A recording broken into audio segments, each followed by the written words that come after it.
Kelly O'Connor, artist, is up next. At KellyO'ConnorArt.com, a contemporary artist works in collage and installation-based works, been included in the Texas Biennial and New American Paintings. Work is part of the McNay Art Museum and the City of San Antonio's permanent collections, which currently are on view. Kelly's been a longtime steward of the Linda Pace Foundation and began her career with the foundation as an artist and philanthropist. Linda Pace is studio manager and now oversees the programming and communications for the foundation's new identity. That is Ruby City, and a contemporary art center designed by, well, you just say artistic royalty. Please give it up for Kelly O'Connor!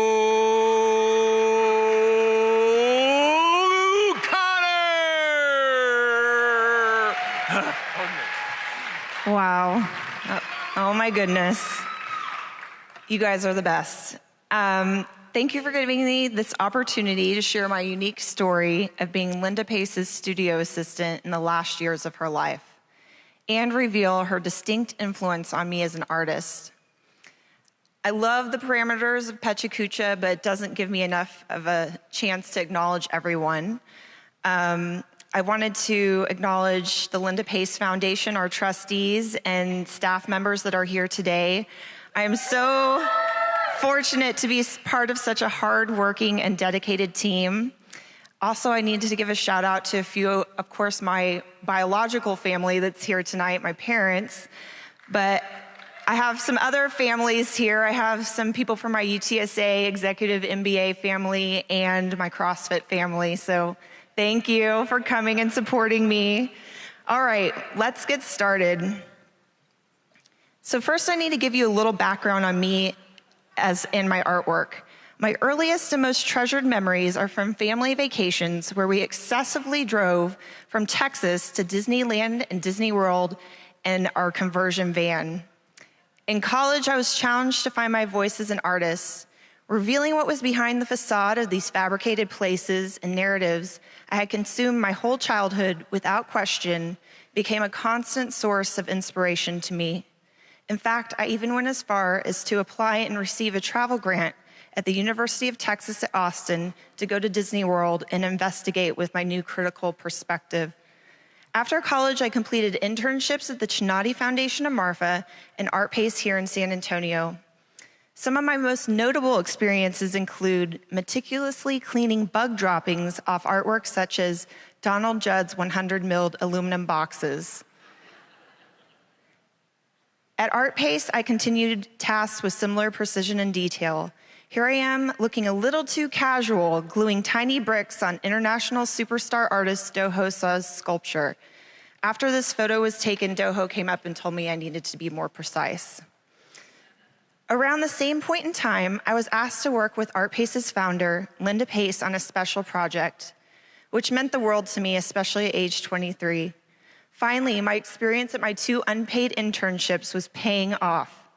Little did I know this project would mark such a pivotal moment in my career. Linda spoke slow and purposeful. Her voice was strong yet gracious. She explained her vision and showed me a sketch she fondly called a dream drawing. Linda described this image as a mirrored igloo and wanted me to fabricate her design into a mosaic sculpture that the viewer could get inside of. I use the term mosaic lightly because mosaics usually give you a little room for error, which is typically filled with grout. She did not want to use grout. She said, I want all the mirrored pieces to fit together like a puzzle. No problem. Thank goodness Linda was understanding. As you can see, this is our first sad attempt at making the mirrored igloo. Linda could have easily phoned in this project, but she didn't. Every day she would schedule time to come into the studio, cheer me on, and fulfill me with a sense of accomplishment, and encourage me to make the patterns more and more complex. A little technical insight. This is all acrylic mirror, and it's all cut on a bandsaw, and I have all my fingers still. Like most extraordinary leaders, Linda was a visionary and knew how to inspire people to work to their fullest potential.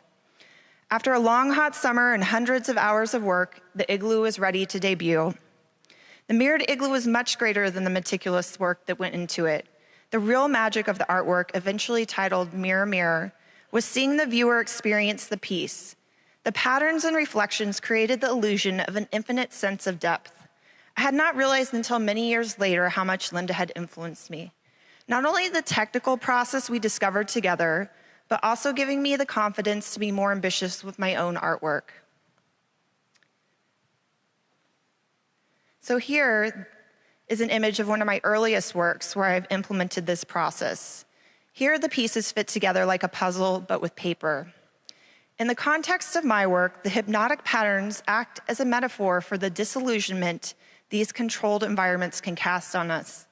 Popular female characters such as Shirley Temple, Judy Garland, and Sleeping Beauty, whose stories were often written by men, have all played a crucial role in shaping women's position in society throughout history. Surrounding myself with strong women mentors in real life, such as Linda Pace, has been crucial to my development as a mother, artist, and aspiring leader in my community. Following the successful Igloo project, Linda offered me a full-time position as her studio assistant and registrar of her contemporary art collection. She continued her dream tending process, often writing down her dreams, then drawing them and realizing them into sculptures. As well as being an artist, Linda was an active collector and acquired important and challenging artworks by living artists. Linda not only acquired some of the most recognized artists of our time, she also dedicated a lot of her resources to collecting from artists in her own community. Linda's love for San Antonio was palpable. She wanted to give her community free and public access to world-class contemporary art. Linda put this vision into action. Her dear friend Isaac Julian introduced Linda to an up-and-coming architect named David Adjaye. Here's David Adjaye and Linda in London in 2006, just outside of one of David's building projects. David was to design the building that would exhibit her collection to the public. In preparation of David's first visit to San Antonio, Linda had a dream of a ruby city. Linda, Isaac, and I met with David on the future building site in Southtown, where she shared her dream and talked about how powerful the color red had been for her. She did not task David to implement her vision, but how could he not be inspired by this idea of a ruby city? In early 2007, David shared this architectural sketch with Linda. Linda's dream and other unique elements to San Antonio, such as the Mission's World Heritage Site, helped inform his design. Linda's dreams were personal, powerful, and telling. This one is titled Crab in My Back Seat. Shortly after having this dream, Linda learned she had stage 4 breast cancer. Linda was extraordinary, not only how she touched the lives of so many artists, but also for her generosity as a philanthropic leader in San Antonio. I have worked with the Linda Pace Foundation for 13 years now. Guided by our trustees, I now manage our exhibitions, the permanent collection, and programming. Because of Linda's generosity, I'm able to develop fun-free programs like Bubble Fest and Music in the Park. Although it has been 12 years since Linda's dream, we are merely weeks away from helping realize Linda's final artwork of a ruby city. We hope you will all join us in 2019 for your festivities. Thank you.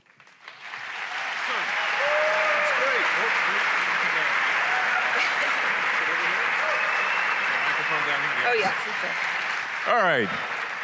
Don't be too hard on me. Yeah, well, I'm not going to be too hard on you. I'm going to have to bring up, you need to bring back the mustache. Yes. That's Thank my you. earliest memories of you. Yeah, I know. That's great. Always to hear. I grew up watching you, Grandpa. I grew up reading Bob Rivard in the newspaper.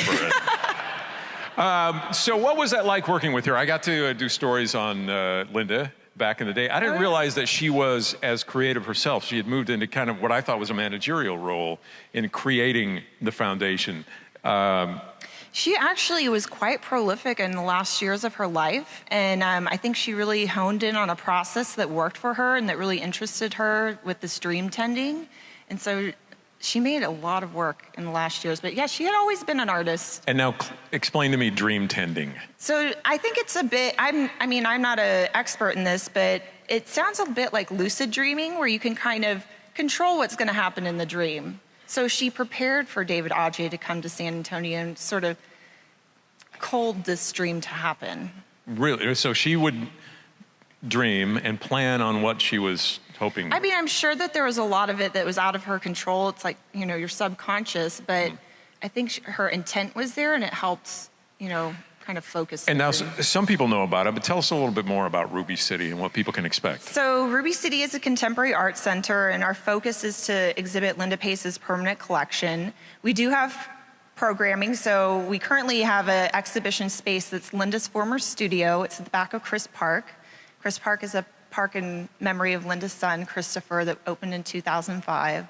And so we have temporary exhibitions, and we have programs like Music in the Park, where we partner with KRTU, and everything is free, and we hope that you will come look us up and join us. And this is, I'm sure a lot of people don't know where this is. Oh, yes. In this audience that lives within 3 miles of here, but exactly where that is. It's in the cool neighborhood of Southtown, so it's just adjacent to King William. We're on Camp Street, just off of South Flores. And now, do you see that as, obviously everything is growing in that area, yes. But as a linchpin, do you see more growth? What do you see it spawning in terms of other creative ventures in that area? Absolutely. David Ajay did a modern art museum in Denver in an area that was completely undeveloped, and now there's a whole neighborhood that is focused around his building. So I think it's going to cause a lot of growth and unify us with the West Side. And cool. And now, where can people see your artwork and find out more as well about Ruby City? And like you mentioned earlier, I have a piece up at the McNay. It's on their lower level of their contemporary edition. And then at the convention center, I have a 36-foot mural piece. So it's just outside the Lilo Cockrell Theater. Wow, yes. I didn't realize that. That's not the $1 million thing in the middle with the mirrors on it, is it? No. Did they pay? Oh, okay, just checking. Kelly O'Connor, thank you very much. Appreciate it.